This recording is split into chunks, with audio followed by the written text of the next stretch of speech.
ये आपकी जिज्ञासा बहुत बड़ी है और बहुत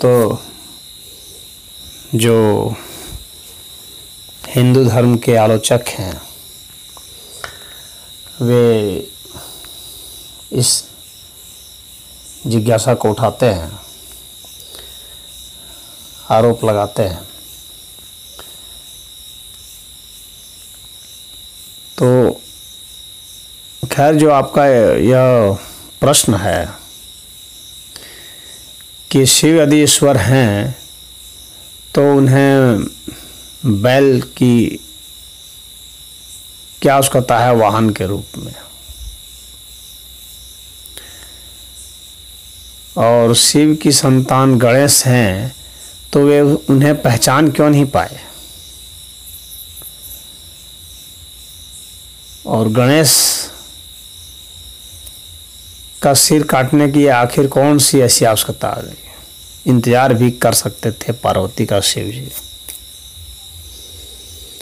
और सिर अगर काट भी दिए तो फिर जोड़ क्यों नहीं पाए, और हाथी का सिर फिर क्यों काटे। बेचारे हाथी का क्या दोष, हाथी के प्रति क्या एक क्रूरता नहीं है। और जब हाथी का सिर काट कर जोड़ सकते हैं तो गणेश का सिर भी क्यों नहीं जोड़ा जा सकता था।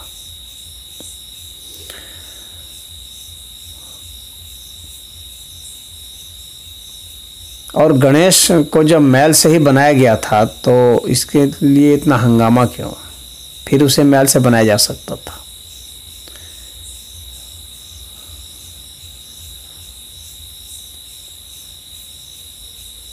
और गणेश हाथी का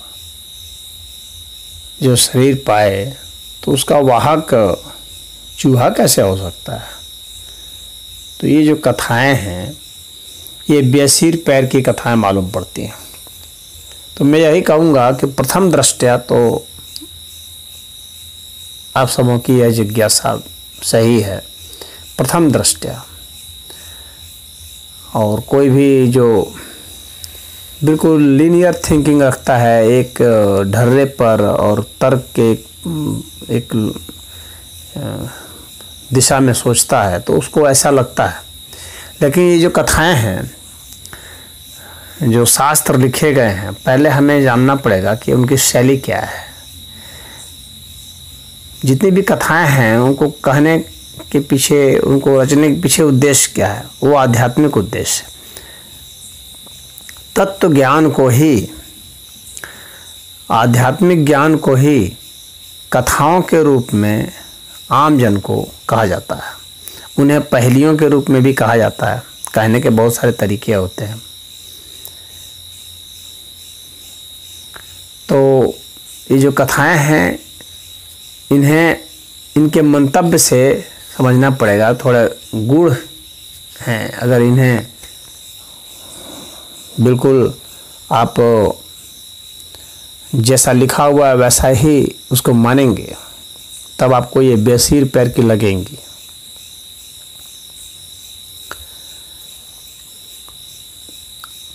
अब आपके उस जिज्ञासा पर आते हैं कि शिव यदि ईश्वर हैं तो उनका वाहन बैल क्यों है। पहली बात है कि शिव ईश्वर हैं और उनका जो वाहन जो है वो बैल नहीं, वृषभ है। वृषभ जो है, बैल को भी वृषभ कहा जाता है संस्कृत में, लेकिन वृषभ जब भी हम लोग हिंदू धर्म के, सनातन धर्म के किसी भी रहस्य को जानना चाहेंगे तो उसका एकमात्र जो साधन बताया गया है अर्थ का, वो संस्कृत का सामान्य शब्दकोश नहीं है बल्कि निरुक्त बताया गया है। तो यदि हिंदू धर्म के ग्रंथों का अध्ययन कोई करना चाहता है, रहस्य को जानना चाहता है, तो उसको पहले निरुक्त का अध्ययन करना पड़ेगा, अन्यथा वह संस्कृत के शब्दावलियों में उलझ जाएगा। तो वृषभ का अर्थ धर्म होता है, यानी ईश्वर का जो वाहन है वो धर्म है। तो आपकी पहली जो जिज्ञासा है उसका अर्थ ऐसा है, न कि बैल जो सामान्य समझते हैं। ये अलग बात है कि संस्कृत में बैल को भी वृषभ कहा जाता है। और जो इनकी जो अर्धांगिनी जो मानी जाती है पार्वती, तो वह शक्ति स्वरूपा, प्रकृति स्वरूपा है, यानी प्रकृति को ही शिव की अर्धांगिनी कहा गया है। और उनका जो वाहन है वो शेर बतलाया गया है, शेरावारी। शेर का अर्थ शक्ति है, सिंह जो है उसका अर्थ शक्ति है। तो प्रकृति का वाहन शक्ति है, शक्ति के आधार पर ही वो प्रकृति निर्मित होती है, यानी शक्ति का ही स्थूल स्वरूप प्रकृति है, तो इसलिए वह उसका वाहन है, यानी उसके जरिए वह प्रकट होता है। तो प्रकृति का प्रकट होना जो है शक्ति के जरिए होता है। तो यह उसका रहस्य। अब बात करते हैं गणेश की, कि शिव ने गणेश को क्यों नहीं पहचाना।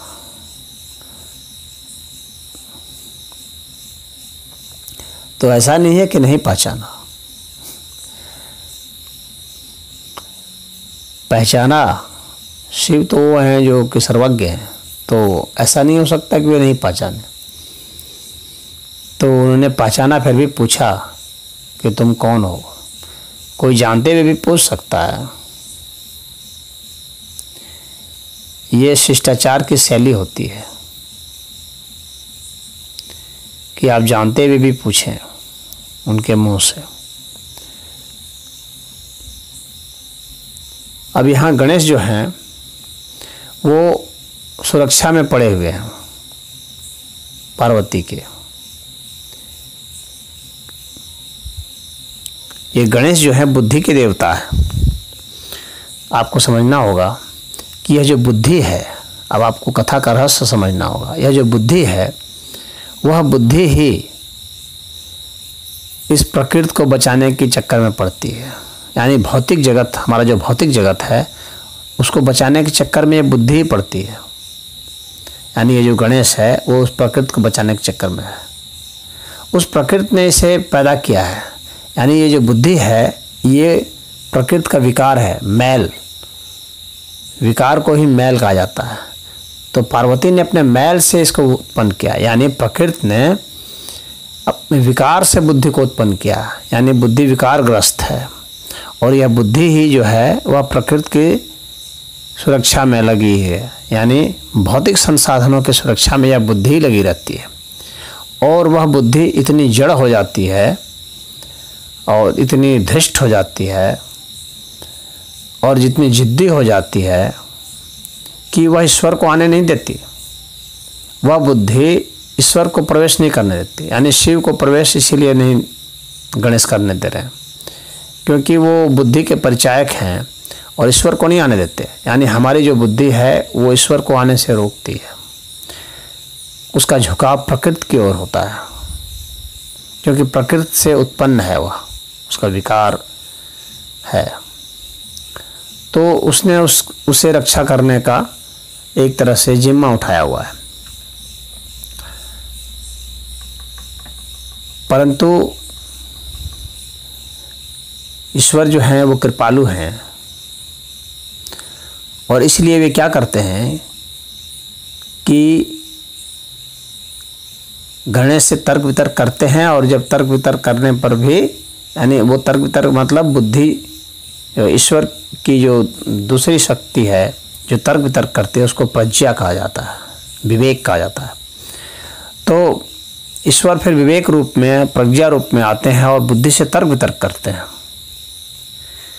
और तर्क वितर्क करने पर भी जब बुद्धि नहीं मानती है तो उसे काट देते हैं, उसके गर्दन को, यानी बुद्धि का उच्छेद हो जाता है। तो उसे काट दिया जाता है, विवेक की जागृति होती है। और ऐसे गणेश जो हैं जिनके पास ऐसी बुद्धि के साथ जिनका विवेक आ गया, अब वे पूजनीय होते। तो वहाँ हाथी का सिर वो लगाया गया है। तो वहाँ पर यह दर्शाने के लिए कि हाथी काफ़ी सूक्ष्म दृष्टि वाला होता है, यानी वहाँ विवेक जागृत हो चुका है।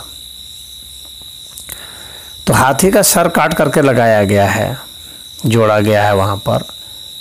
यहाँ पर ये जो पहेली है, कथा रूपी पहेली, इस पहेली को समझिए। तो वहाँ पर लगाया गया है हाथी का सर, जिसके पास सूक्ष्म बुद्धि होती है, जो चीज़ों को बहुत बारीकी से देखता है और दुगने आकार का देखता है। हाथी की शक्ति होती है दुगने आकार में देखने की किसी चीज़ को, तो वो बहुत सावधानी पूर्वक उसको देखता है, इसीलिए हाथी का सर है वहाँ पर उस कथा में।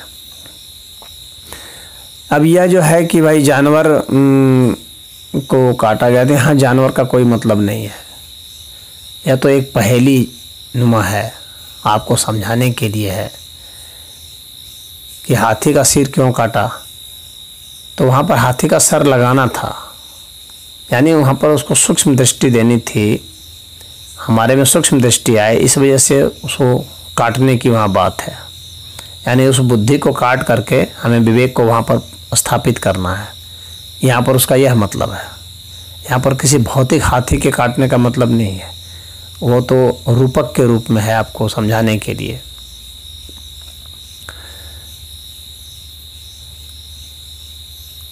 तो यह जो है कि हाथी का भला क्या दोष था, तो यहाँ हाथी का मतलब विवेक है। तो विवेक का एक दोष यह है कि वह बुद्धि के अधीन है, जबकि बुद्धि को अधीन में उसको रखना चाहिए। यह विवेक का दोष है, हाथी का यह दोष है। तो विवेक जब हावी हो जाता है बुद्धि पर, तब वह व्यक्ति गणेश हो जाता है। गण कहते हैं जो सेवक हैं ईश्वर के, यानी ईश्वर के जो भक्त हैं उनको गण कहा जाता है, और उन भक्तों के जो स्वामी हैं उनको गणेश कहा जाता है। यानी जितने भी साधक हैं वे जो हैं उनमें जिन विवेक जागृत हो गया है वह अब ईश्वर की ओर चल पड़ेंगे। इसलिए ईश्वर उनका, ये जो गणेश है वो उनका प्रतिनिधि है, गणों का ईश है, और इसलिए वह पूजनीय है। तो प्रथम पूज्या गणेश हैं, इसीलिए हैं क्योंकि जब विवेक जागृत होगा तो गणेश होगा जो पूजनीय है, और फिर उसी की पूजा करके फिर आगे बढ़ते हैं। यानी विवेक में ही वो शक्ति आ जाती है, बुद्धि विवेक में, कि अब वह जो है हमें अध्यात्म की यात्रा की शुरुआत करेंगे। और उनका वाहन क्या है? उनका वाहन चूहा है। अब यहाँ जैसे उलट बांसी होती है या विपरीत स्थिति है कि हाथी इतना भारी वजन वाला और उसका वाहन चूहा, तो विवेक और बुद्धि बहुत भारी है, बहुत मजबूत है, शक्तिशाली है, बहुत वजनी है। और ऐसे का जो वाहन है वह चूहा है, जो बहुत छोटा है, सूक्ष्म है। वह जो चूहा है वह विवेक से, बुद्धि से भी सूक्ष्म है, वो इसका वाहन है। यानी वह जो प्रज्ञा है उसके माध्यम से ये आएंगे कहीं पर। तो प्रज्ञा शक्ति जब जागृत हो जाएगी तब आएंगे। चूहे में वह बहुत क्षमता होती है कि उसमें सरवाइव करने की बहुत क्षमता होती है। परमाणु आक्रमण में भी अगर कोई प्राणी बच सकता है तो वो चूहा ही, ऐसा वैज्ञानिकों का कहना है, क्योंकि वह बहुत भीतर बिल बना के रहता है और बहुत आपात स्थिति में भी वो बचा रहता है। आग लगे, कुछ भी हो जाए तो वह बच जाता है, क्योंकि बहुत गहरे वो बिल बनाता है।